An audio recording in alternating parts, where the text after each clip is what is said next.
Did the U.S. really save Europe? We shall fight on the beaches. The forces of Germany have surrendered.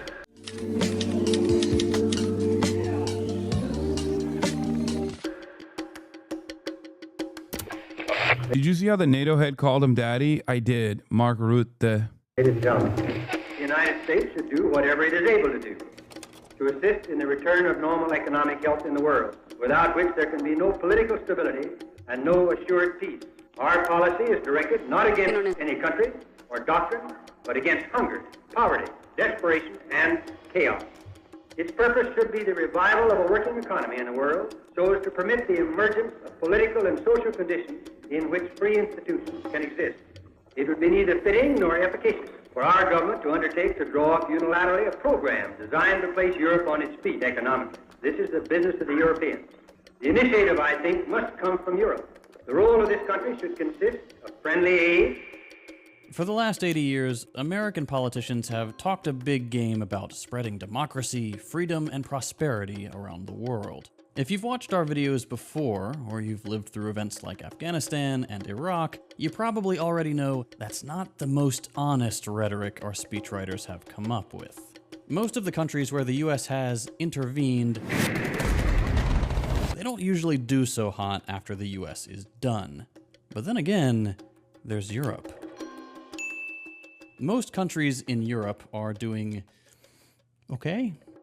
It's not great, for sure. The fascist wave is definitely building there. Living standards are trending down, and not every country is exactly in the same boat. But generally speaking, whether it's political institutions or standards of living, Europe is decently well off, especially in the Western countries. And for that, you can thank the Marshall Plan, the multi-billion-dollar aid program that the US just gave to Europe after World War II, selflessly rebuilding a continent that was completely flattened by an all-out war, and in the process, providing prosperity, democracy, and freedom for all. But is that what happened, though?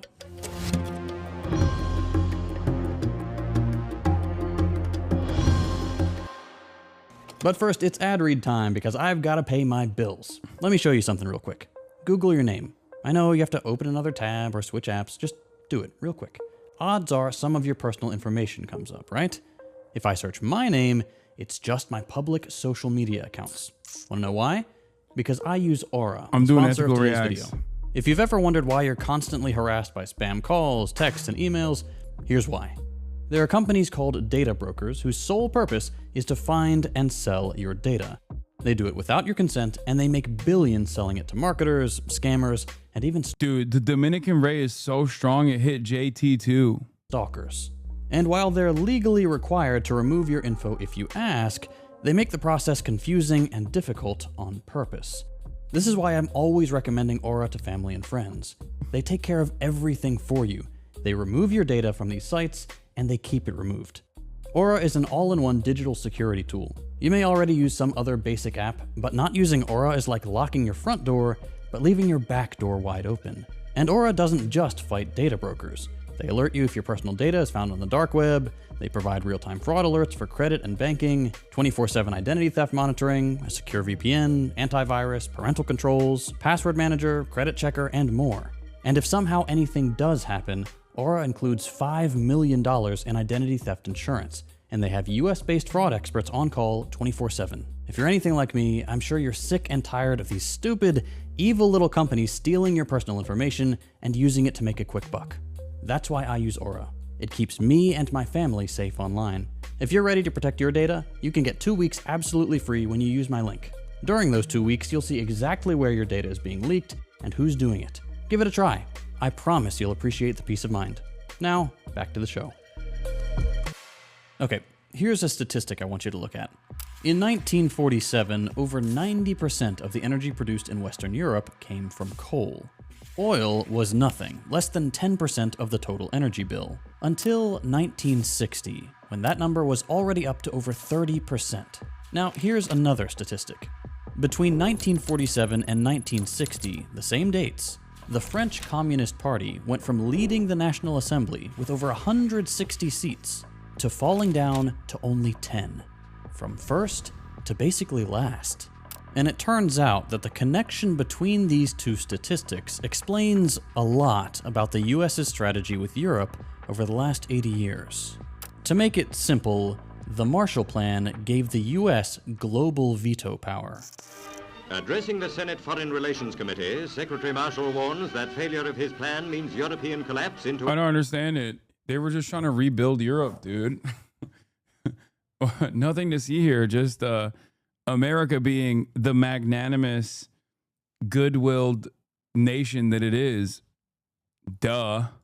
To a dictatorship of police states. I urge the Congress to act promptly on this vital measure of our foreign policy, on this decisive contribution to world peace. Under the cover of saving and redeveloping Europe, the Marshall Plan engineered complete dependency on the US and tore down the democratic checks and balances that Europe had been developing. It dismantled European organized labor, transformed the European economy into a funnel for profits back home, and set the stage for where we are today, with fascists knocking at the doors of power and socialists being too disorganized to provide a coherent alternative. If European standards of living seem pretty fragile nowadays, that's because European development was little more than a smokescreen for getting American oil companies to run the world without any resistance. The Marshall Plan didn't save Europe. The Marshall Plan destroyed it. Now, there are a few pieces to this puzzle. The first one is European coal. Like I said, Europe in the early 20th century was built on coal. After the Industrial Revolution kicked off, coal was not only widely available, it powered every factory, every office, every home, and every train. And because coal mattered so much to the rest of the European economy, it had an interesting side effect. It gave coal miners a lot of power. It turns out trains carrying coal are pretty easy to derail. Managers also never go down in the mine, so coal extraction is easy to slow down and chalk it up to something the boss just doesn't know about.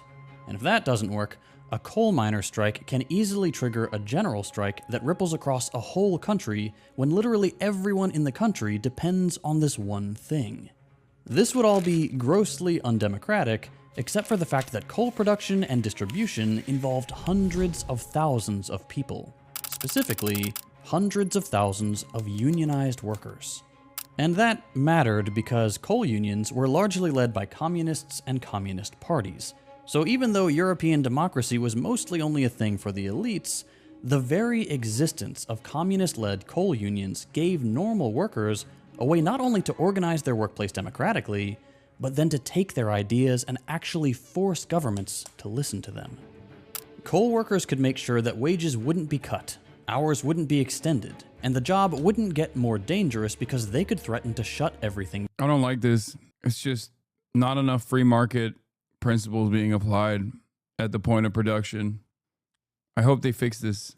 down, meaning they could enforce those things for themselves and push governments to recognize these rights for everyone, Boo. clawing back more and more of society into the hands of direct democratic control and raising living standards in the process, even if it made the boss and most politicians unhappy. Okay, tuck that little piece of information away for a second. Because the second piece of the puzzle was American oil companies. In the 1940s, these guys were worried. About 2/3 of global oil production was controlled solely by American corporations. But entire chunks of the world, like Europe, didn't need much of it. To make things worse, in 1947, oil prices just about doubled right at the same time all these countries were in a tough economic spot trying to recover from the war. They didn't have spare dollars just lying around to buy oil, which is fine because oil wasn't super important anyway, to them. But it made these oil tycoons worried. Big oil companies. Yeah, Trump is obsessed with coal because he's secretly a Maoist third worldist and he wants the workers' councils to remain strong. He wants to bring them back. He knows that the true proletarian power comes from labor unions and labor union militancy. And we can only do that if we go back to an over-reliance on coal production, which he thinks happens as it did in like the fucking 19th century and not heavily automated as it is today. Companies were scared because as all of this is spiraling down, they had no alternative to save themselves. They couldn't offset these trends by importing oil back home due to domestic laws that they had set up in the 30s to limit supply and keep their prices up. Bringing in more oil to the US would actually cut into their profits, and without Europe to pick up the slack, the future was looking bleak.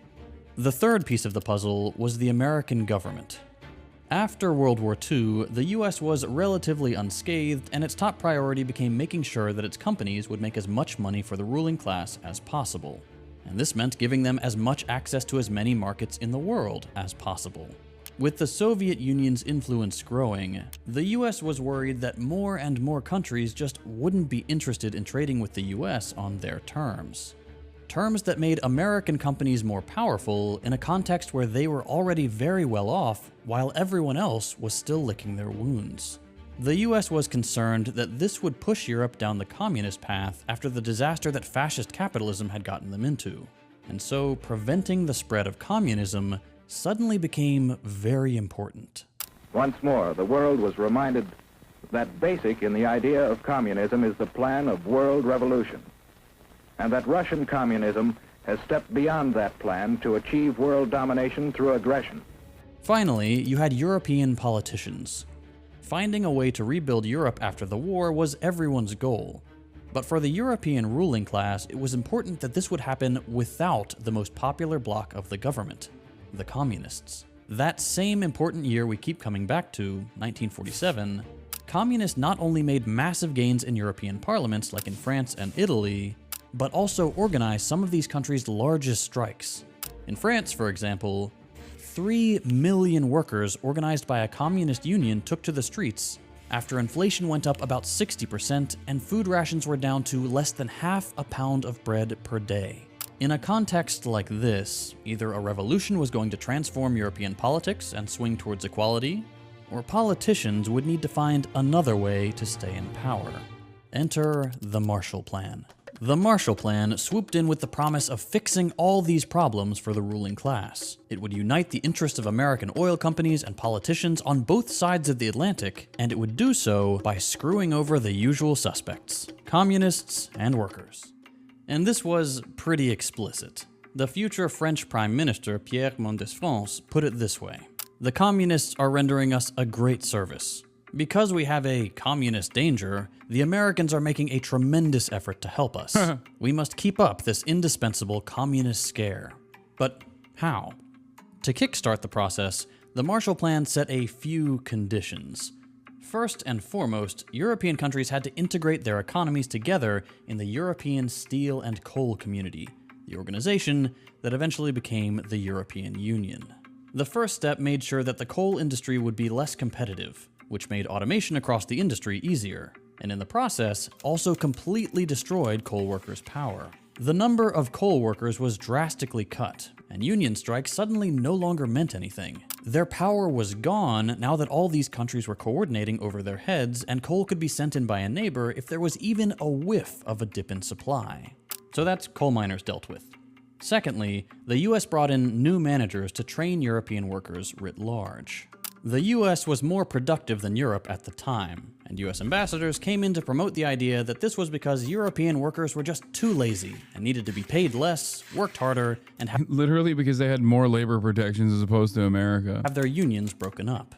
Communists were to be purged, and workers were to be trained in This is the same meta with like the service industry. In Europe, adjusted to their own individual economies, the service sector jobs they have reliable pay, right? Your pay is not determined by your performance because it's not tip based, and therefore Americans will always complain about how fucking lazy European service is, like how bad service is in Europe, not realizing that they themselves are also workers in America. the American way. This was all, of course, a lie. American output was higher not because of any unique American management techniques, but because the US just had more fuel per worker. But this didn't matter. Part of the Marshall Plan's propaganda, led by the specially created Information Division, included getting managers in countries like the UK to think that the most important thing they could achieve was higher productivity, and that communists and unionists were the only thing standing in the way. This would increase imports to the US and generally was pretty good for European capitalists too. More important than those two changes, though, was what happened with oil. After getting rid of the communists, the rest of this racket hinged on filling the power vacuum by getting Europeans hooked on American oil. And the way they did this was pretty obvious. Out of the $13 billion that were part of the Marshall Plan, $1.2 billion was earmarked exclusively for the European purchase of American oil. France, Italy, and the UK, countries where coal and communists were the largest barrier to American corporate interests, got the bulk of this aid that went Chinese Richie Torres. I don't like the things you say about Israel. I think you should stop. I'm coming for your seat, Richie. right back into American pockets. With some of the rest of these funds, entire industries were converted to be run on oil, not coal. And it was made very clear in the conditions of this deal that this oil was not to be owned or refined by Europe itself. To give you an idea, of all the billions spent on converting Europe to oil power, European countries were only given a paltry $24 million to start their own oil refineries. That didn't stop Europe entirely, but the point was to make sure that regardless, Europe would always need the US and its oil companies to survive. In other words, much of this aid sent to Europe made a short trip abroad and then returned immediately to the hands of US oligarchs. And this all made European democracy a lot weaker.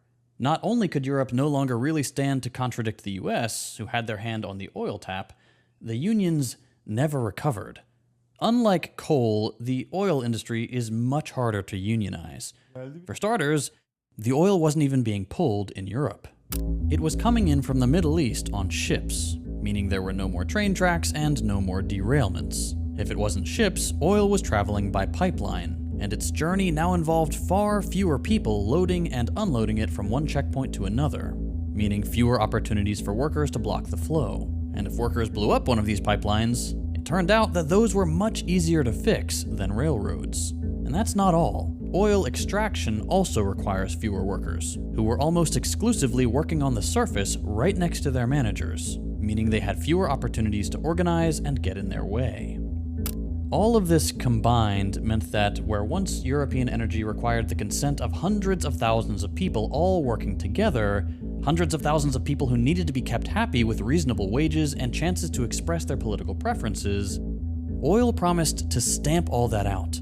Bro, I thought this was about NATO. This didn't even scratch the surface. This is like a basic introduction. Thanks to oil and the fact that it's much harder for workers to control, all that mattered was keeping a handful of American businessmen happy. And getting there by buying off politicians with massive aid packages was easy. The point is, the picture of Europe you're left with after the Marshall Plan is very different from what it could have been.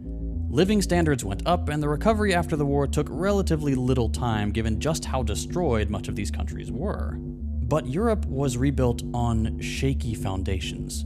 Foundations that required them to sacrifice genuine democracy and leave themselves vulnerable to American oil interests and whoever's ear they have at any given time. Today, with the US going its own way and union... Oh, man. Great stuff.